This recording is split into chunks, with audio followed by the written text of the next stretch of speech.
Hi guys, this is Abhimanyu, and today I'm bringing you 12th part of our series MOAB with every gun, but as promised, this is also the second part of our series where I try to give you some tips how you can also improve your game, and if you're struggling to get a MOAB, how you can also get a MOAB. Before we go to tips, I would just like to say a few things about this game. It is LMG MOAB with a gun called L86 LSW.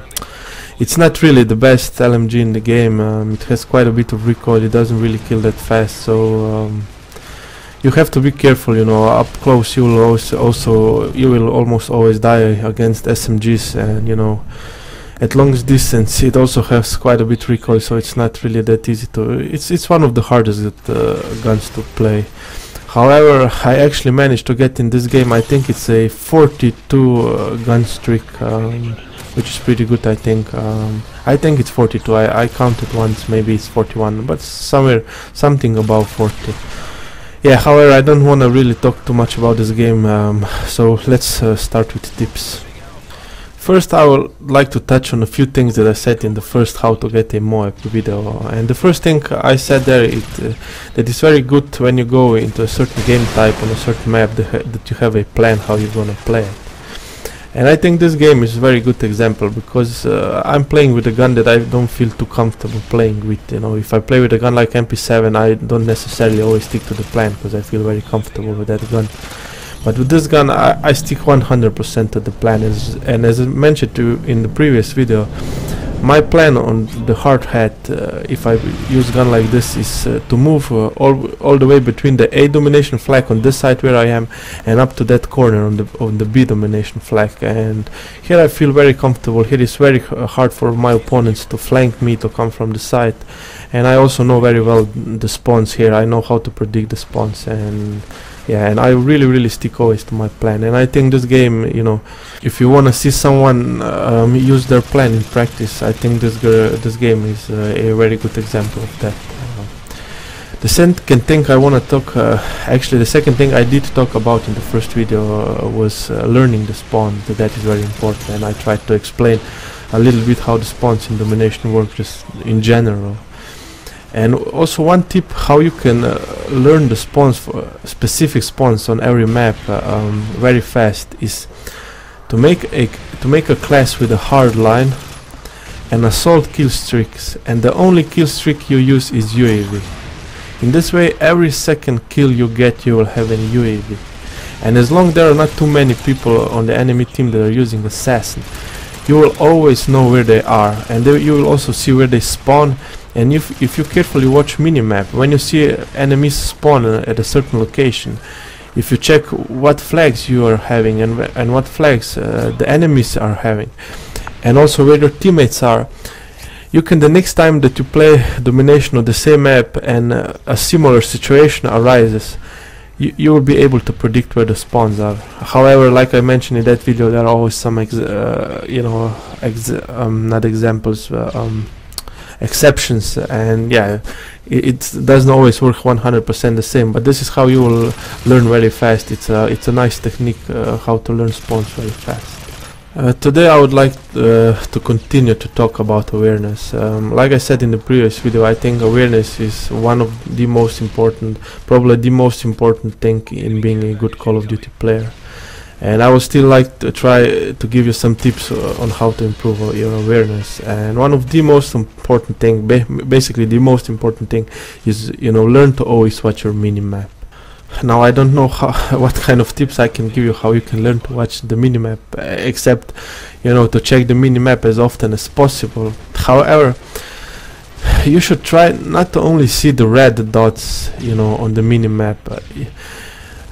With time, if you always watch the minimap, you will start to notice more and more subtle things, and there are also other subtle things that will give away your opponent's position. And I would just like to give you 2 examples which help me very often to know where my opponents are, and these 2 examples also very often make my opponents accuse me that I'm a wall hacker, which, you know, I'm not. The first thing is, like I said, it's not necessary always to see the red dots to know where your enemies are, but sometimes it will also give away their position if you can see that, you know, you have some teammates on the left side of you or on the right side of you, it doesn't matter, behind you, whatever, and they suddenly disappear. They mean someone killed them. Okay, it is possible that you know, they were killed by some sniper across the map, but the chances are that they were killed by someone close with a silenced weapon, or you know, maybe they were knifed. I usually don't have the time, you know, to check the kill feed, and I don't find necessary to check the kill feed because, you know, very often there will be many kills in a very short time, so I don't really know who died, who killed who. So, but once I see that my teammate died on a certain place, I will immediately divert my attention to that location and expect that there is probably an opponent there. However, here a great help is if you have a good headset.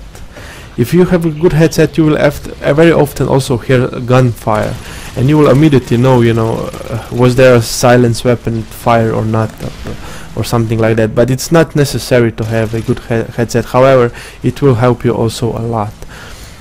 Now, if this guy that, you know, then comes from that location and I kill them because I expected someone to come, is using assassin and that silence, very often they are very surprised. How did you know I'm coming, you know, and how can I explain I saw you on the radar? Then he says I'm using a silenced weapon, I'm using assassin, I'm using that silence.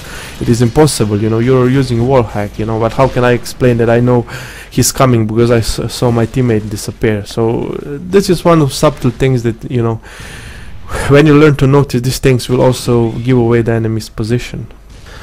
Now another example of, you know, using the minimap is that sometimes I will see someone camping in a certain corner or in a certain camping place.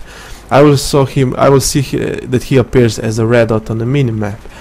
However, because of a specific situation, I might not be able to go immediately there. You know, maybe I will die, maybe I will, you know, be in some other gunfight, and I will not go immediately. I will not be able to go there and kill him.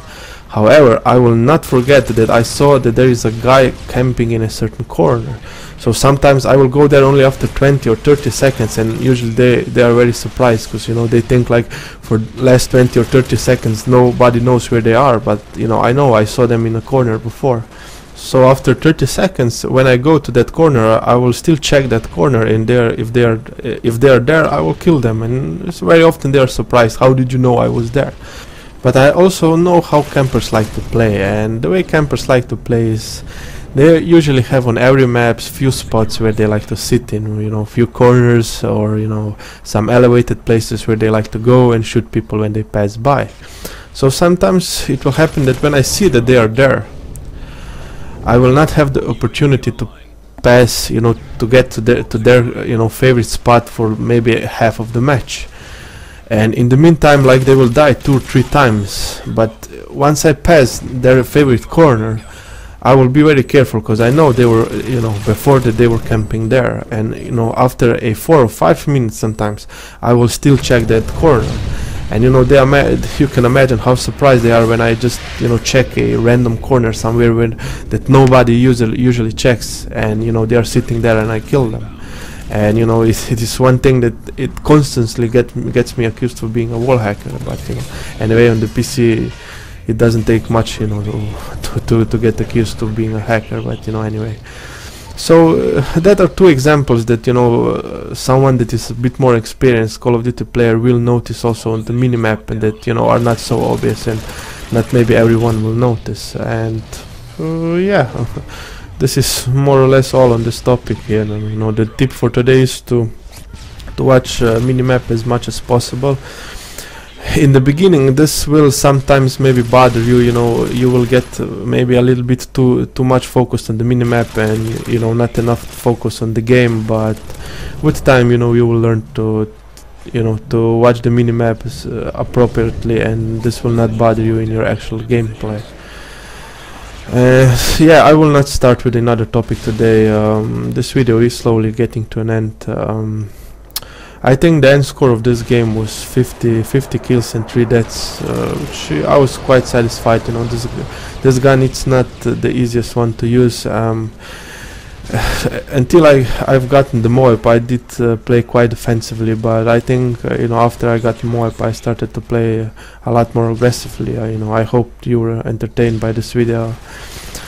You know, I hope you also learned something today, and like I said, every 2-3 videos I will make a video like this where I give you tips on how to get a MOAB. And yeah, after the first I did get you know, quite a few positive feedbacks.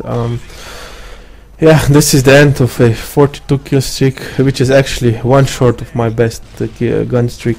My best gun streak is actually a 43, which, you know, I was a little bit sad I couldn't, you know, make a new record, but I think it was a pretty good gameplay. You know, once again, I hope you enjoyed it, and you know, I hope to see you again, guys. See ya.